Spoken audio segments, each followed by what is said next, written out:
Hello दोस्तों, Gyanchand fabrication के नए वीडियो में आप लोगों का स्वागत है।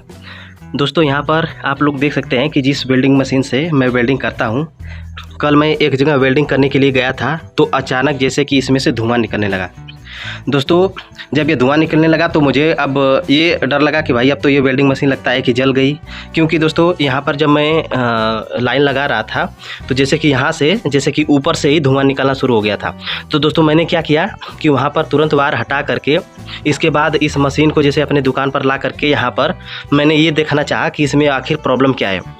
तो दोस्तों जब मैंने इसे जैसे ऊपर का हिस्सा ये सब हटाने के बाद ये जो है ये सब हटाने के बाद जब मैंने इसे देखा तो ये जो बाइंडिंग है यहाँ पर देखिए, ये ऊपर की बाइंडिंग है जिसे मैंने निकाल रखा है। यहाँ पर जैसे कि 4 बाइंडिंग होती है, देखिए यहाँ पर एक ये है और इसके ऊपर का ये है और इधर देखिए ये है और इसके नीचे का ये है। तो दोस्तों इसमें जब मैंने ध्यान से देखा तो मैंने ये पाया कि ये देखिए इसका जो ये हिस्सा है यहाँ पर देखिए ये वाला, ये देखिए यही वाला दोस्तों जैसे कि ये जल गया था। दोस्तों यहाँ पर देखिए ये जो हिस्सा है, मतलब यहाँ पर देखिए ये क्या था कि इसके इस हिस्से में मतलब यहाँ पर जो है कि टच हो गया था। यहाँ पर देख सकते हैं आप लोग, यहाँ पर मैं थोड़ा सा वेल्डिंग मशीन को घुमा देता हूँ। यहाँ पर देखिए आप लोगों को काला नज़र आ रहा है ना, तो मतलब ये जो हिस्सा है देखिए यहाँ पर ये जो लाल वाला है, मतलब ये जो लोहा है इसी में क्या हो गया था कि टच हो गया था। और दोस्तों ये टच इसलिए हुआ था क्योंकि जो वेल्डिंग मशीन था जब मैं लाइन में वेल्डिंग करता था तो कई दिन से जैसे ये वाइब्रेट कर रहा था, मतलब जैसे ही मैं होल्डर सटाता था तो ये जैसे गनगनाने लगता था, ऊपर नीचे जैसे कि झटका से मतलब कि गनगनाता था। तो वही कारण था दोस्तों कि जब ये गनगनाता था तो धीरे धीरे इसे घसता था, इसे तो घसते घसते प्रॉब्लम ये हुई दोस्तों कि यहाँ पर देखिए ये कपड़ा जो है ऊपर का ये हिस्सा देखिए, ये कपड़ा जो है कि इसे घस करके ख़त्म कर दिया। और इससे प्रॉब्लम ये हुई कि इसका जो लोहे का तार है इसमें जा कर के सट गया इसके इस कोने में। और जब मैंने लाइन लगाया तो दोस्तों यहाँ पर क्या हुआ कि ये धुआं देने लगा। तो दोस्तों यहाँ पर मैंने कोई जबरी नहीं की, जब मैंने देखा कि ये धुआं दे रहा है तो मैंने तुरंत ही हटा दिया। अगर दोस्तों मैं जबरी किया होता तो अब पता चलता कि कुछ ही देर के बाद क्या होता कि इसका अगर 3-4 कोयल या 5 कोयल अगर आपस में जल के साट हो जाते तो ये पता चलता नई बाइंडिंग करनी पड़ती। लेकिन दोस्तों यहाँ पर अब मैं ये देख रहा हूँ कि ये जैसे कि अगर यहाँ पर मैं टेप लगा दूँ और इस पर अगर अच्छे से बाइंडिंग कर दूँ, ये जो लोहा वाला हिस्सा है इस पर बाइंडिंग कर दूँ, फिर इसके बाद जब ये सेटिंग कर दूंगा तो ये अच्छे से जैसे हमारा काम करने लगेगा। तो दोस्तों अगर आप लोगों के पास अगर इस तरह की वेल्डिंग मशीन है तो एक बार जैसे कि आप लोग क्या कर सकते हैं कि अगर कवर जैसे कि पूरा ढका हुआ है तो आप लोग एक बार कवर खोल करके इसका आप लोग क्या करें कि कहीं पर लाइन लगा करके एक बार वेल्डिंग करें।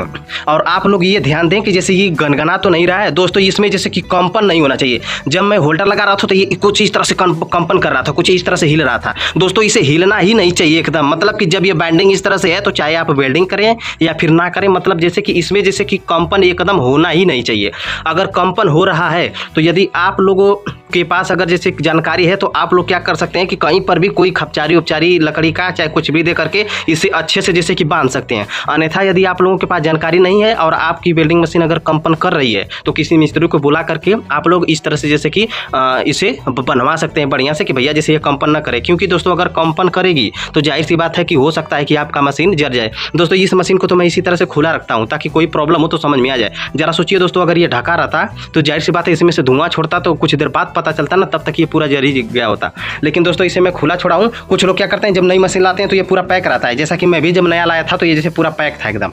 तो दोस्तों इस तरह से क्या है कि जैसे कि आप लोग भी अगर मशीन लगाते हैं तो अगर आप लोग पैक भी रखना चाहते हैं तो एक बार जैसे कि आप लोग उसे खोल करके वेल्डिंग करके जरा देख लें कि कंपन तो नहीं हो रहा। अगर कंपन है तो उसे जैसे कि आप लोग किसी तरह से बढ़िया से बनवा लें। तो दोस्तों इस वीडियो को बनाने का मेरा मकसद सिर्फ इतना था कि यदि आप लोगों के पास इस तरह की अगर मशीन है, अगर आप लोग वेल्डिंग कर रहे हैं और अगर आप लोगों को कहीं से भी जरा सा भी अगर धुआं देता हुआ नजर आए तो आप लोग तुरंत काम को बंद कर दें। क्योंकि अगर आप लोग जबरी करेंगे तो हो सकता है कि जैसे कि ज़्यादा आप लोगों को घाटा सहना पड़े। और दोस्तों यही प्रॉब्लम जैसे कि इसमें हुई है कि जैसे ये हिस्सा इसमें टच हो गया था और जैसे ही धुआं देने लगा मैंने इसे बंद कर दिया।